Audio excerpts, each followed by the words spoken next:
Thank you for joining us today. I'm Mary Beth Weisberg, Partnership Director at the Minneapolis Downtown Council. Before we get started, just a couple of reminders. This conversation is being recorded and it will be posted to our YouTube channel for you to watch later or share. As we kick off the program, please feel free to introduce yourselves with your name and your company in our chat.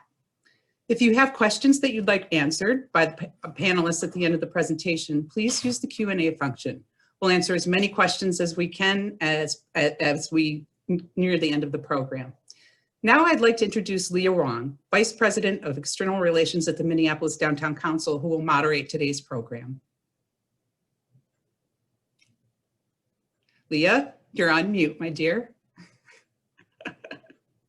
My apologies. Thanks, Mary Beth, and welcome everyone. On behalf of the Minneapolis Downtown Council, we want to thank you for joining us today as we have an interesting topic before us in celebration of National Apprenticeship Week. We have the opportunity today to hear from different fields and industries and experts in their space on how registered apprenticeship works for employers, employees, and how it's an invaluable workforce development model for our communities.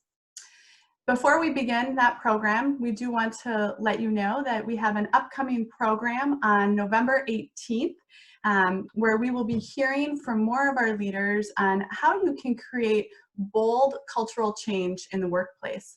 So we encourage you to look for more information on our upcoming programs and visit mplsdowntown.com for further details and to register. But without further ado, we want to move forward with our program for today and really focus on kind of the importance of registered apprenticeships in Minnesota, how they have a lot to offer, not only for the registered apprentice, but also for businesses and industries in our community. I'd like to thank Jenny Winkler and Operating Engineers Local 49 for their support and partnership in pulling together today's program. And so with that, I will introduce our experts in the topic today. And as they join me on screen, we will be delighted to hear from each of them. We have Ann Gibson, Workforce Development Consultant at Health Fairview. Brandon Holmes, Plant Manager at Ajax Metal Forming Solutions. Jessica Lumen, Executive Director of Minnesota Building and Construction Trades Council. And Commissioner Rosalyn Robertson, Minnesota Department of Labor and Industry. And also with us, Dana Grady, our event coordinator at the Minneapolis Downtown Council, who is helping us today with all of our back of house functions. Thank you to each and every one of you. So first, I'd love to give each of you an opportunity to share a little bit about what this topic means to each of you, how it impacts the work that you are doing in our communities. So Commissioner Robertson, I'd love to start with you.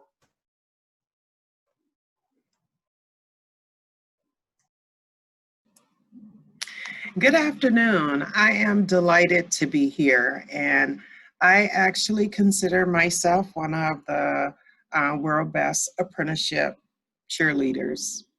Apprenticeship means a lot to me on a personal and a professional level. I've been in and around the subject matter for more than 35 years. I actually started my career working in the Minnesota Apprenticeship Program. I just feel like apprenticeship is a tried and true training format. It surpasses any other training program out there. There are just few, if you can think of any, programs that from its initiation to its completion, individuals are earning while they're learning. And when you compare that to other abbreviated training programs like quick training programs where you go through a 6-month course or a 6-week course, or even higher education. None of those models, as they are training individuals, are allow those individuals to earn a reasonable wage rate while they're training. Few of them guarantee a specific wage rate coming out. And so the benefits are just amazing and wonderful. And it really is an opportunity to allow people to grow to the middle class. Um, and while individuals are learning and preparing for that, they are contributing. They're contributing in so many ways. They're contributing to production. They are paying taxes. They're using those wages that they earn and participating in commerce at every level. And so I don't think that there is just really enough good things that can be said about registered apprenticeship. Um, it is the one program across the nation and in many instances across the world that is premised upon a standardized approach to training individuals for a particular skill. And as we see registered apprenticeship making headways in non-traditional trades, it just gets me even more excited that otherwise hard to train for, hard to recruit for positions in other industries beyond the traditional that, we're real comfortable with. It's exciting, and I think it's going to bring new opportunities as we redefine our new norm. I'm just so excited. I think it offers so very much. And as I said, it has touched me personally and professionally.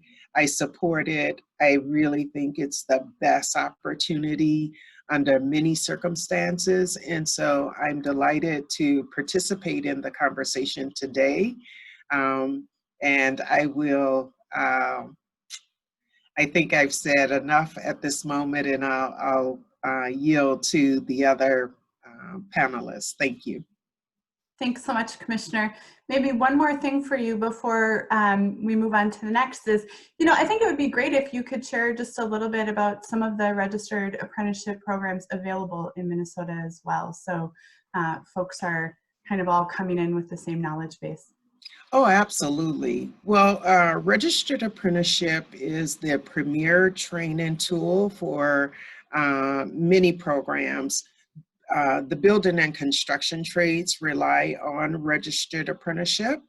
It's been a part of the building trades probably since inception. But in addition to building and construction, there are registered apprenticeship programs in manufacturing. Currently, we are pursuing and encouraging apprenticeship in transportation, healthcare, even some technology industries. And so because it's tried and true, it is the parameters have already been set.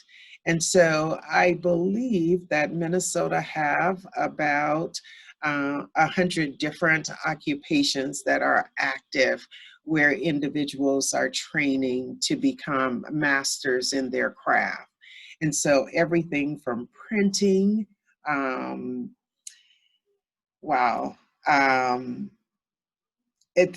the possibilities are endless.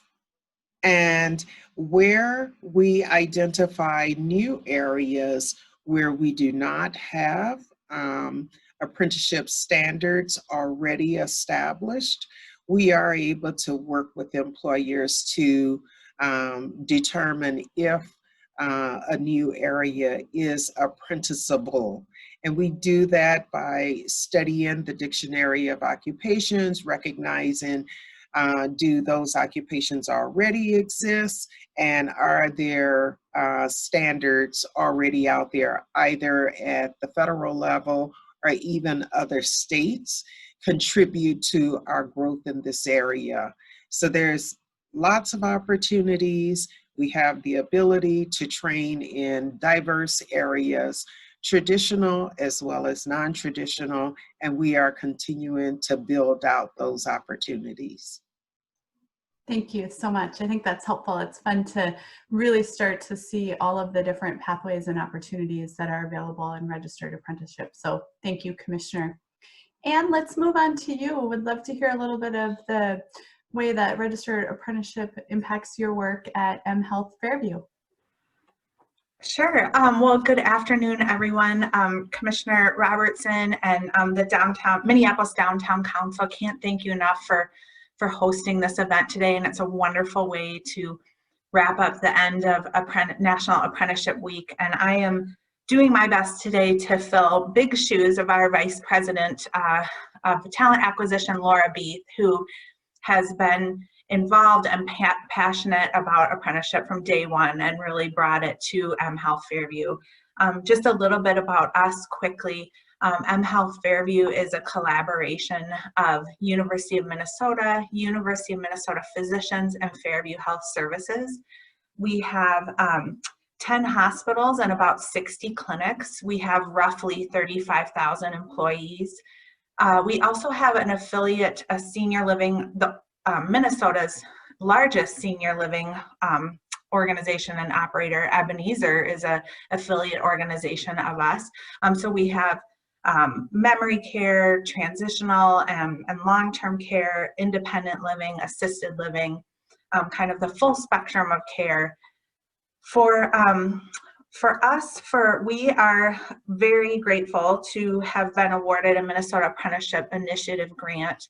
Apprenticeship is relatively new to the healthcare field, so we have learned a lot. We're continuing to learn. It's been unbelievably valuable to us. We have 3 areas that we focus on. One is with upskilling existing employees, so that's our registered nurse talent population, and helping them to go back to school and achieve, so for 2-year RNs to go back to school and achieve their 4-year degree. And then we have, I'm sorry, I misspoke actually, we have four parts of our apprenticeship program. And then we have medical assistant and surgical technology apprenticeships. We hire into those roles, so we bring new members of the Health Fairview family into our organization through those roles. And we have one IT apprentice, and that's our newest role. And that's also an existing, currently an existing employee, helping them to upskill and further their career goals. So it has helped develop our current talent. It has helped us bring new members into our organization, and really the importance of that earn and learn model and all the competing priorities that we all have these days, work, financial pressures, family, the pandemic at the moment, all the different competing priorities, being able to support individuals with that earn and learn model, progressive wage scale that help with their tuition is just really invaluable. And the stories we've heard from our employees and apprentices that are getting the chance to see their dreams come true and join Health Fairview and hopefully continue to grow their career with us has been just wonderful. So did I answer your question? Are there other things you wanted me to touch on? Yeah, no, Anne, I think that's great. I think it's great to understand kind of the registered apprenticeship opportunities within Health Fairview and also kind of the career development opportunities that those lead to. So we will circle back with some more questions, but for now, let's move over to Brandon. And if you can share just a little bit more about how Ajax Metal Forming Solutions is utilizing their registered apprenticeship and kind of what it means to your organization.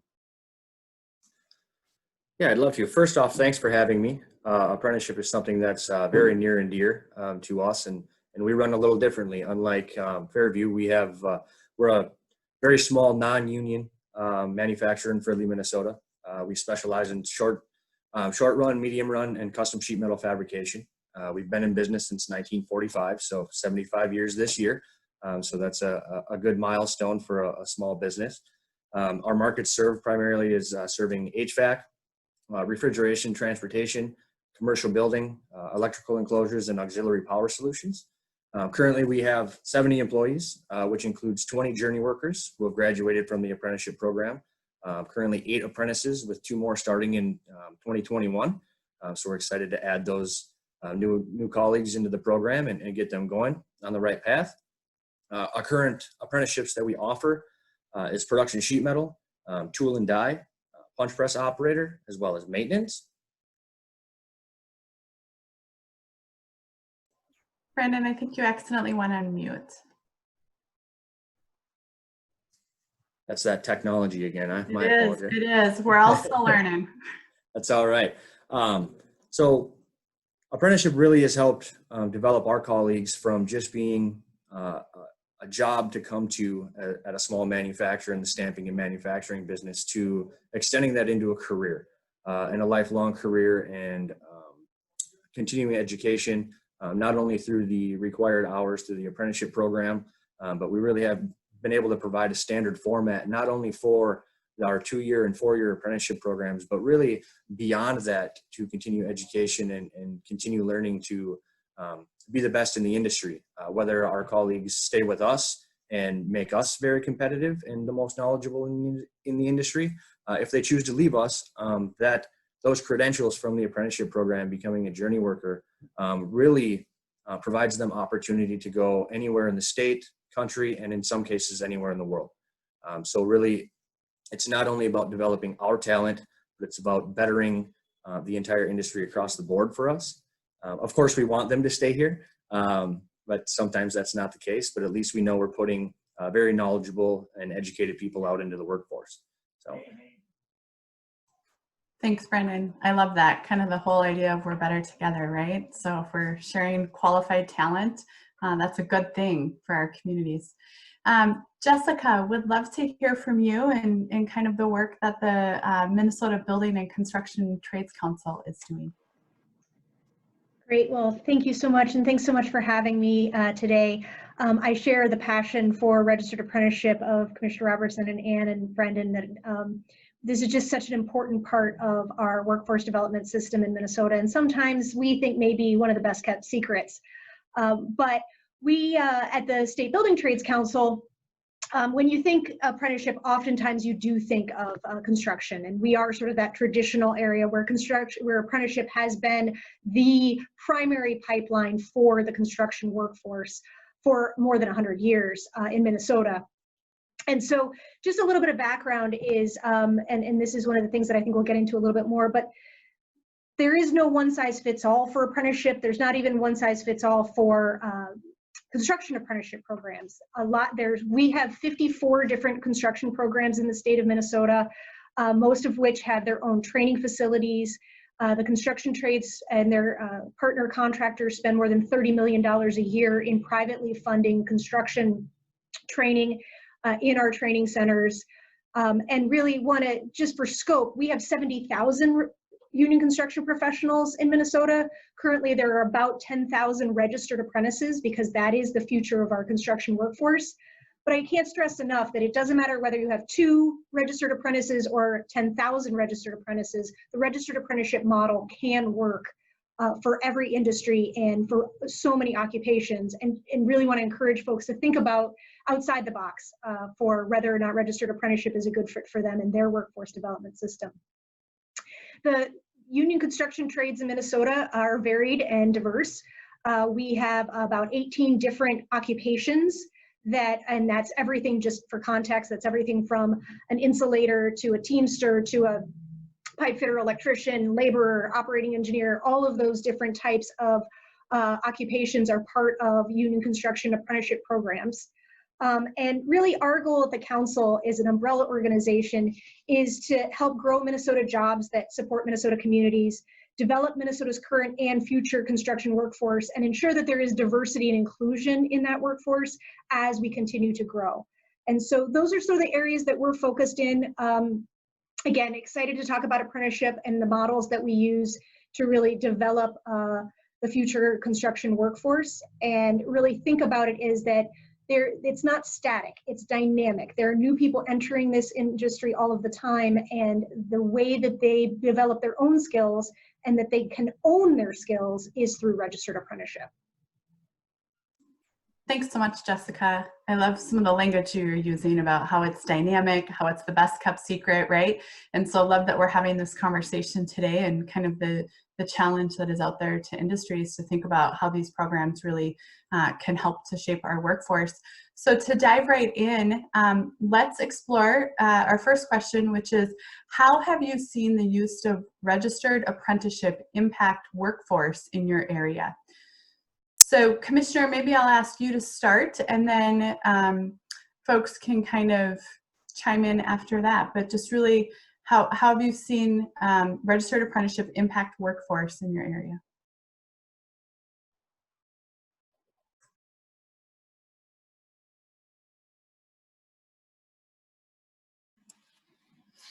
Thank you. Well, as I said before, apprenticeship is the time-tested model that not only offer employers a winning strategy to help them recruit, retain, train, and retain a highly skilled and diverse workforce, but it's also a model that offer workers an earn as you learn opportunity. This is so important. I don't think that I can stress it enough. In today's environment, it is so important that individuals, well, I'll put it this way, there are few opportunities in this day and time that allow individuals to not be in a situation to earn wages, whether you're in college or any other type of programs. Yes, that does happen when individuals are well supported or have different opportunities. But with this model, because it allows individuals to earn while they're learning, they are as critical to today's opportunity to participate in commerce, to pay taxes, to contribute, to start their saving plans that they will rely on at a later point in time. And so being able to earn a family sustaining wage, it means everything. It is the first step into moving individuals out of poverty or very low wage jobs or prospects into the notion that yes, you can make a difference. Yes, and you don't have to go in debt. That's another critical piece that should be emphasized. The long history of success should allow almost any employer to enter into this discussion path with a degree of confidence that what the results will be knowledgeable, a skilled individual, an individual that have participated and learned as they go, unlike many other training programs where you learn it all and then the learning is over and then you go and apply it. Well, we know that learning should be continuous, and therefore the registered apprenticeship model affords individual to learn in the classroom one day or one evening or one weekend and go right back into the workplace and apply that. So it's been such a proven process, and industries like the building and construction trades can attest to this. I mean, it is the preferred model, and even individuals who, for whatever their reasons, choose not to participate in registered apprenticeship, they often borrow from the models of registered apprenticeship in developing their own individual in-house training. So the benefits are great. In the last 5 years, the Department of Labor and Industry has been working to help expand apprenticeship, agricultural, advanced manufacturing, healthcare, information technology, and transportation. This is where we're starting to see some traction. We've trained over 1,000 individuals in those non-traditional apprenticeable trades. And I think that that is just the tip of the iceberg.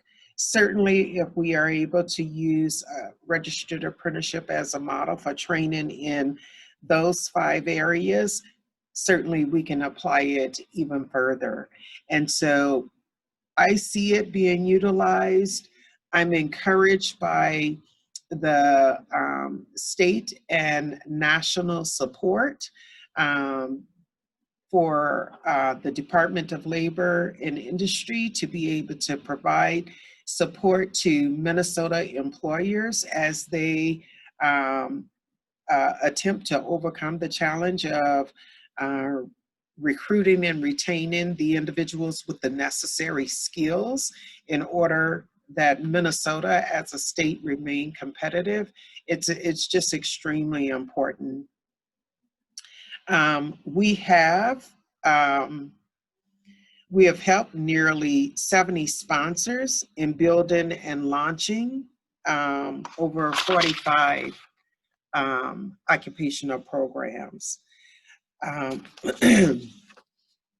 It provides employers the opportunity to grow and shape their own workforce.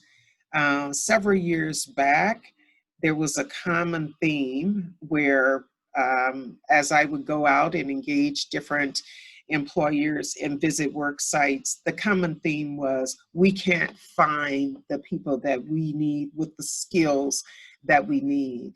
And that is the hook that I often look for. It's like, if you have a need, we've got a model, we have support, we can assist you. So seeing the expansion in apprenticeship is extremely exciting.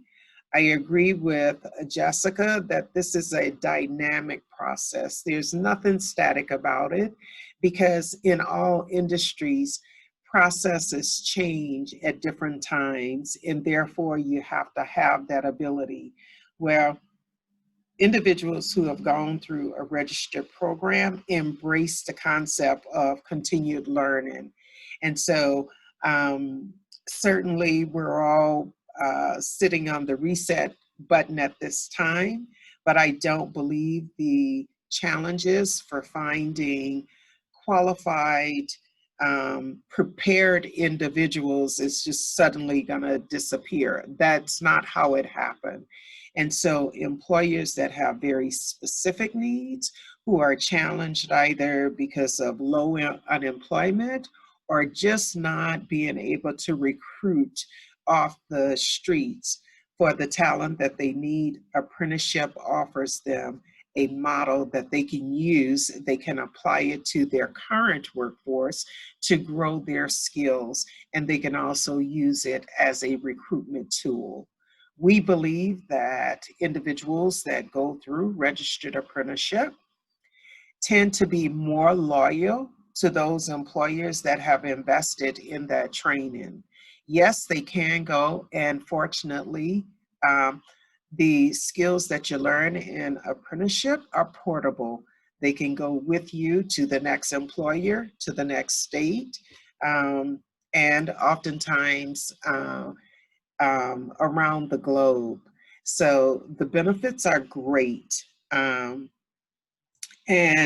labor and industry stand ready and willing to engage with employers to provide program consultation services. So any employer that have an interest or just a curiosity, or indefinitely those that have a need, are invited to reach out to contact us to further that conversation, to start that dialogue on how we can assist them in developing a registered program for their very own specific needs.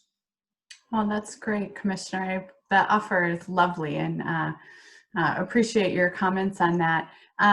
Brandon, comments from you on how you've seen the use of registered apprenticeship impact the workforce in your area?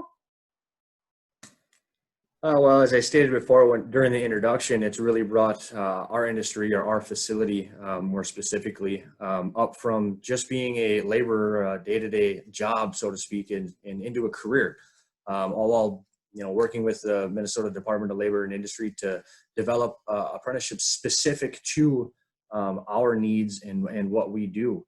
As the commissioner alluded to there, it's worked for us. It's worked for us since the early 90s. We were able to put, if I knew the number, I'd greatly share of how many people we've graduated through the program. And it's astronomical over the years. It's really beneficial when interviewing a new candidate with zero experience. We can show them the path for both education and pay scale, all well, as we've heard already, earning while you learn. And coming out of a 4-year apprenticeship, making anywhere from $30,000 to $60,000 a year or more through your first 4 years, all while attending school and coming out of it with no debt. You're coming out of it with either a degree or specialized training, but definitely coming out with a journey worker certificate that can follow you anywhere. And that's really helped us in our industry retain talent. Because we continue that education throughout that apprenticeship and beyond, where we've really taken the extra step and provided training for years to come to lay out, to know that we care, we want to invest, and we really want to have the best workforce possible. And not only is the training provided for us 100% tuition free, we pay for it up front. It's not a reimbursement program. Not only for the apprenticeship program, but any future training that anybody would want to attend, so they can take their specialized training and go for a degree. And that's 100% paid for by us. And we do the same for people in the apprenticeship program. So they can either go for technical education, or they can go for a 2-year or 4-year degree. We want them to learn. We want them to follow the program, and we want them to stick around. And that's really the benefit in my industry, and or specifically in my facility. It's really helped attract and retain our talent and be a world-class metal stamper, just a small little facility in Fridley. So it's been fantastic. Thanks, Brandon. Jessica, anything to add? So again, this is a tool that our industry has been using for a really long time. And so it's not even so much the expansion of apprenticeship, but really understanding what apprenticeship is. And I just want to back up a little bit, because we're using some terms like earn while you learn and things like that. And so I just think it's always helpful to think about that there are really 3 components to registered apprenticeship. There's the employment component, which is actually a job, and that's what makes this model so much different than other training models. And as Commissioner Robertson said, this is the employment-based, industry-driven model where you earn while you learn. Well, what does that mean? That means as you gain more skills, you also increase your wages. And so it's employment, it's training, and then there is this piece, and we've talked a little bit about, so the training, sorry, let me back up. The employment, you have a job. The training is, there's 2 components to the training. There's on-the-job training, as well as related technical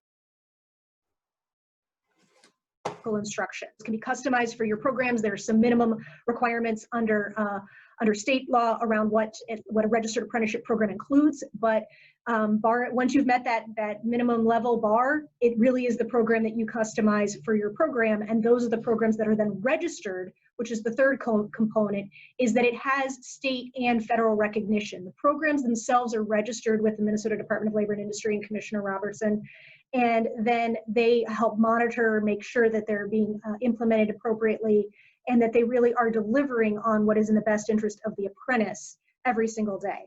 So I think it's really helpful for you to kind of understand what the scope of apprenticeship is, and then you can think about how we can expand its use. And for us, really what we've seen as the opportunity for expansion is the opportunity to increase the construction career pathways that help more people get into registered apprenticeship. And that is really, we're doing that in 3 ways, is that we're partnering with many strategic partners, community-based organizations, schools, educators all over the state to do construction career exposure for younger students, construction career exploration for high school age students, and then construction career readiness for people who are ready to make that bridge between leaving their last job or educational experience, getting ready to enter into a registered apprenticeship program with one of our construction trades.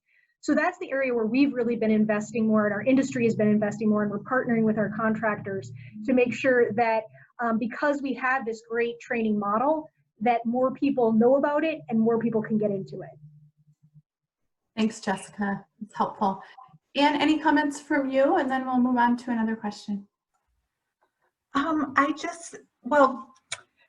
see a question in the chat box that I just wanted to touch on too. I think, can you repeat the question that we're addressing right now? I just want to make sure I'm addressing the right. Absolutely. And I will share with the panelists in the audience that I too am tracking the questions coming in the chat box. Okay. We'll address all those later in the conversation. Okay. Give people time to enter all of them, and then I will make sure we save time to address those. But I think just really, how do you see this registered apprenticeship impact the workforce in your area and industry? Sure. So how we see it impacting, so for healthcare, again, it's relatively new. I was just looking up some information on our apprentices, our MA apprentices prior to this call. Actually, they just graduated and were transferred into their full-time role with us about 1 year ago, and they are all still with us. So far, we have retained those apprentices. I think, again, I don't think I have anything too different to say from the other panelists, but just that opportunity. I'm glad that Jessica touched on some of the acronyms and buzzwords that we're throwing around here. But we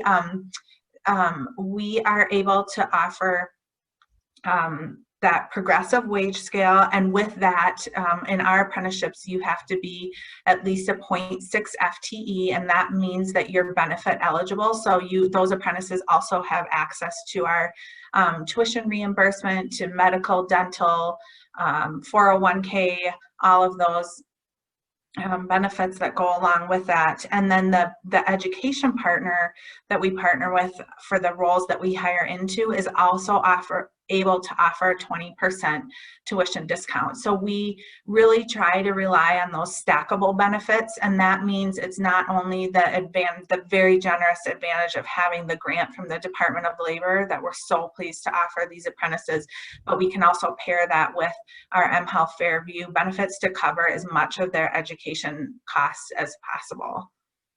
Thanks, Anne. So Jessica and then Brandon, would love for you to kind of briefly answer the next question so we can get through a few more. So Jessica, first to you, if you could touch a little bit on what's being done to expand the use of registered apprenticeships, especially as we think about women and people of color. Oh, sure. So one of the areas that we've really been focusing on, and with the support of the Department of Labor and Industry, is increasing the participation of women and people of color in registered apprenticeship.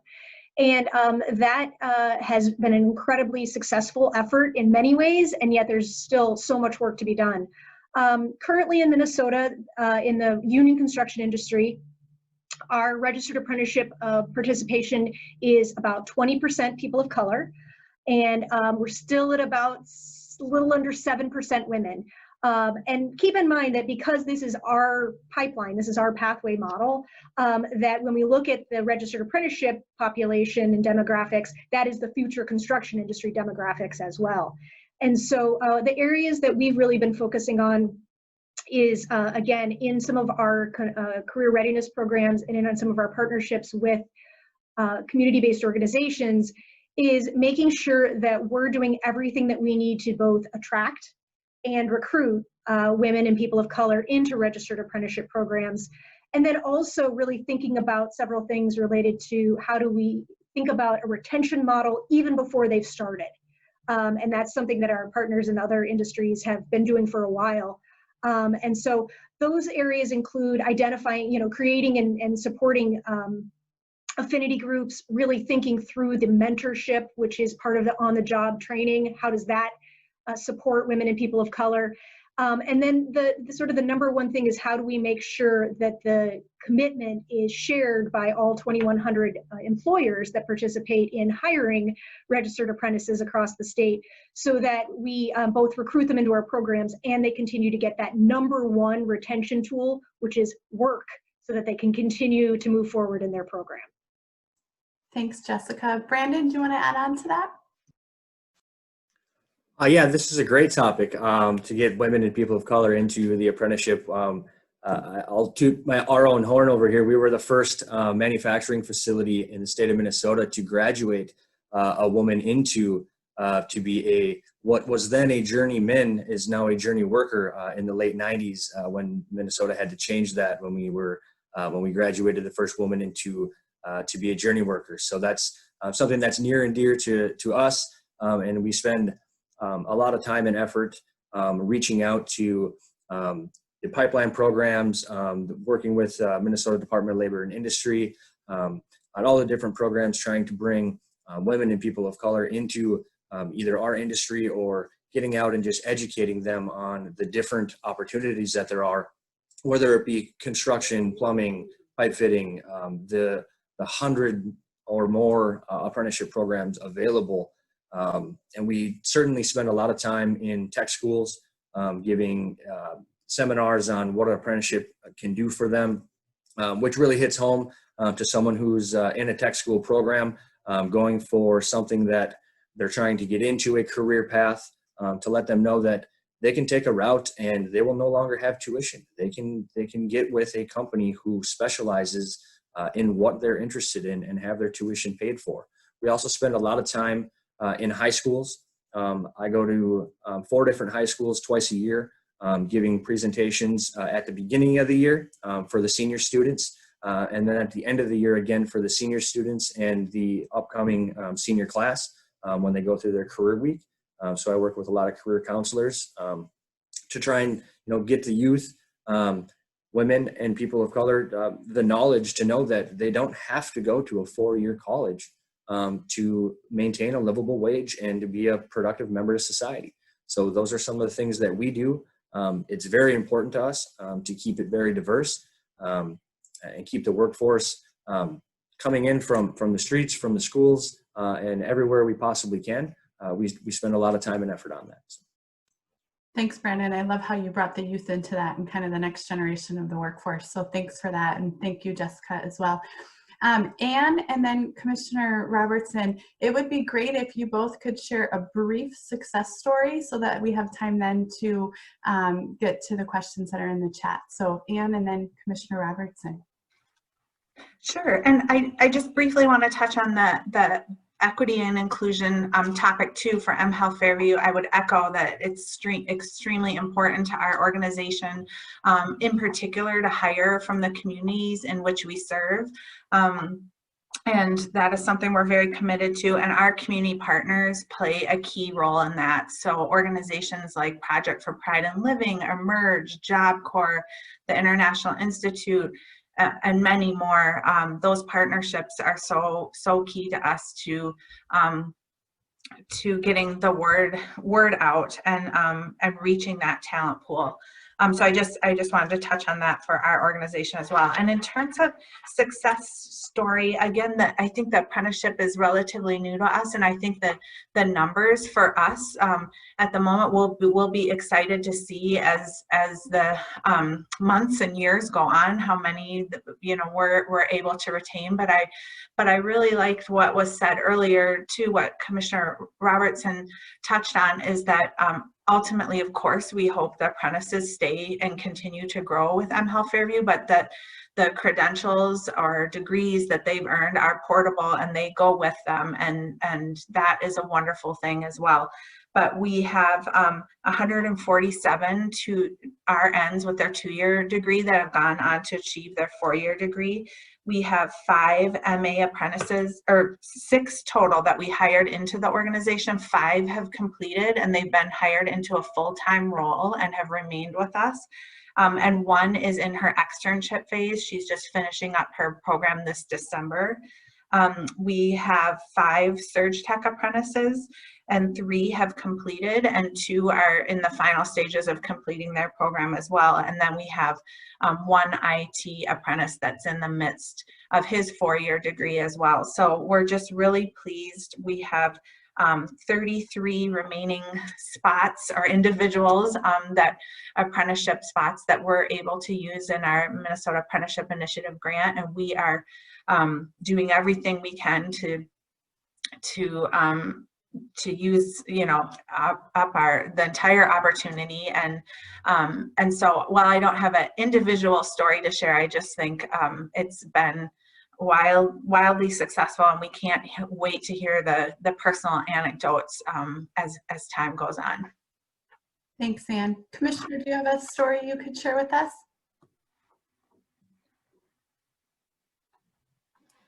I do. I have a story that's near and dear to my heart. I'm a mother of 3 children, and like all children, my children are very different. My oldest son chose to go right into the workforce. Brilliant individual, but didn't have an appetite for continuing his education immediately after high school. My middle son, who struggled academically and eventually accepted that he might not be the best candidate for a traditional college experience, I convinced him that he should at least give it a try. And so I got him involved in a youth program that was administered by a community-based organization for 1 summer. And when he got out on the work site, he found his passion. He continued to work outside of registered apprenticeship for, I believe, maybe 2 years. And then he was invited to apply for a registered apprenticeship training opportunity. He started that program at 19, and this is the real success. At 21, he was able to purchase his own home, which was so amazing and wonderful for a 21-year-old to be able to sign on the dotted line. So when you talk about a success story, I do believe that is a success story on many different levels. My son went on to complete his training program within 5 years.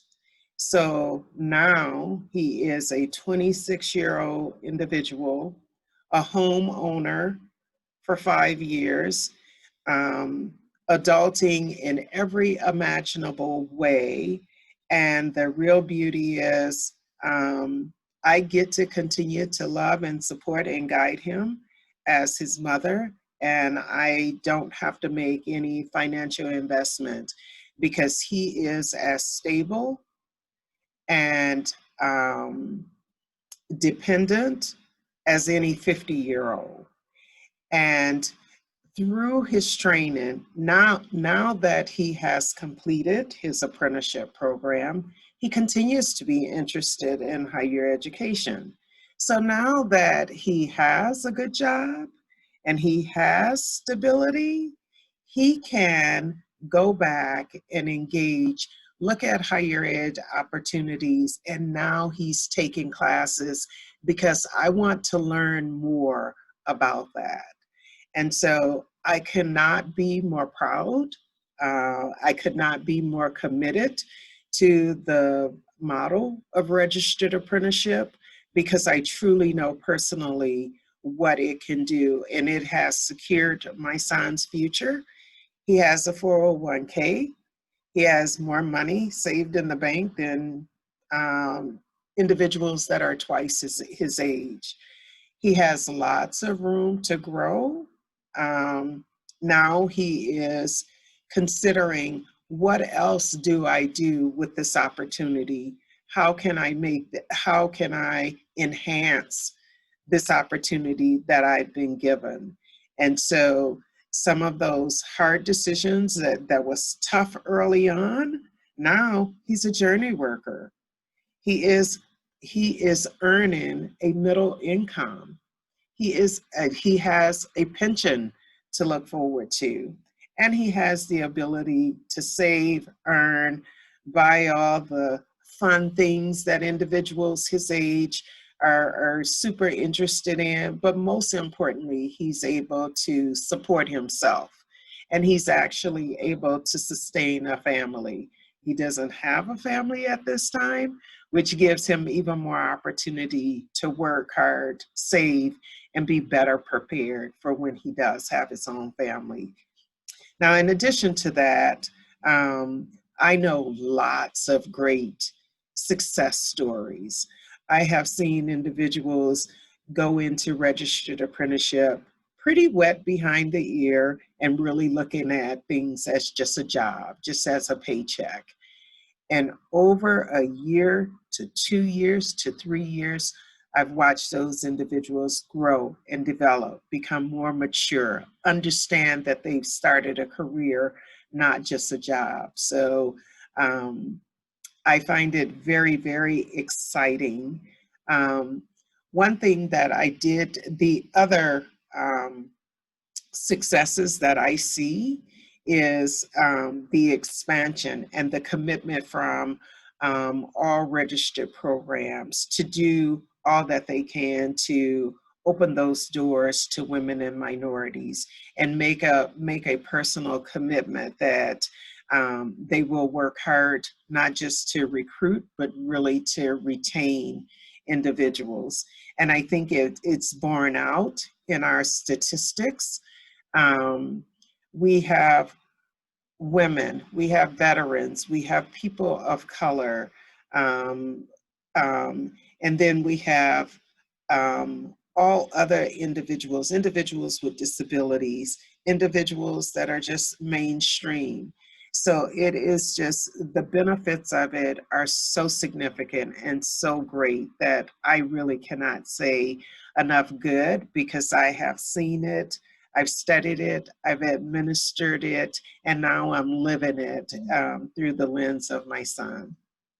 Thank you so much, Commissioner. It is great to have the passion that you bring, but also thank you so much for sharing that personal and very touching story.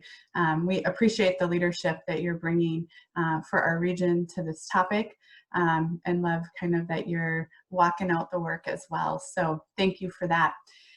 Jessica, we have a question in the chat that talks about, how to better inform students of registered apprentices. But the piece of this that I'd love for you to focus on is, how do we engage with influencers helping those students to make decisions?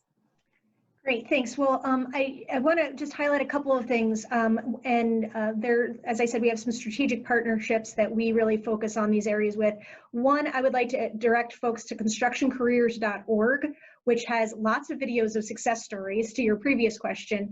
But one of their focuses really is on identifying how we can talk to parents, how we can talk to school counselors, how we can talk to those influencers about what a construction career pathway looks like and what a construction career looks like. Again, you've heard this over and over today, is that we're focusing in registered apprenticeship about developing careers. It's not about getting a job.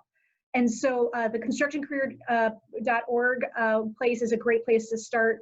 Another program that we really work closely with is this Construct Tomorrow program, which some of you may be familiar with, which goes out into communities and works with CTE teachers, works with counselors, and brings students in for a hands-on experience related to what a construction career could look like. And then I can't stress enough that we really have some specific programs. There's a program called Building Strong Communities, which is relatively new, but is taking a lot of lessons learned about construction career readiness, and as well as exposure and exploration, and thinking about how we use a pathway model and tools like that to really help develop folks. And again, that goes back to that influencer piece, that if the people who they trust don't see a construction career for them as a viable pathway, folks are less likely to use it. Oh, and what I don't want to forget is that there's also now, again, thanks to operating engineers Local 49 who helped put this together today, they've actually started a high school program where kids can do virtual learning and understand, available to everybody across the state. Kids can get an idea about what it means to become a operating engineer, which is a heavy equipment operator. And so even if they don't go into that particular occupation, again, they get that exposure and that exploration. And that really, students, counselors, teachers all come together in order to help guide those decisions. So it is an area we're focusing a lot on. And again, more information about all of this is available. But I think that just the most important thing is that as we're parents, as we're our own community leaders and teachers, as we're all thinking about how to provide guidance to the young people in our lives, and frankly, people who may be at a transition in their work lives, as we're thinking about helping them make decisions, we should think back to how we made decisions, which is, what are we passionate about? What do we enjoy? What makes us get up every single day and want to engage in the world? And finding those pathways is helpful for us and them. And then registered apprenticeship can really be the next step in helping them achieve those goals. Thanks for those insights, Jessica. I think that's really helpful and good advice for folks. I want to thank each and every one of you for taking time on what we know is an especially busy week for each of you, with it being National Apprenticeship Week. We are so grateful that we are able to get some of your time today, and certainly see that this is not only a topic that is important to your industries and your areas, but also one that you have a lot of passion around, and also one that is such an important conversation right now for our community to be having, as we are all working together to find those sustainable pathways to support workforce development. And we just so appreciate your expertise around a registered apprenticeship and how we can be focused more on that in our shared work ahead. So thank you to each and every one of you for your time today. Thank you to all of those who have joined to listen in to the conversation, and encourage you to reach out and connect in the ways and use the resources that the panelists have offered up today. The recording of this virtual panel will be available on our Minneapolis Downtown Council YouTube page. So we encourage you to rewatch it, share it with your colleagues, and help us spread the word on the Registered Apprenticeship Program in Minnesota and the impacts that it can have. And then we also encourage you to follow the Minneapolis Downtown Council on our website and through our social media channels for notifications of future programs. But thank you again to each and every one of you. It has been a pleasure spending a little time with you. And to all of you, we look forward to seeing you again soon at a next Minneapolis Downtown Council program or event. Thank you.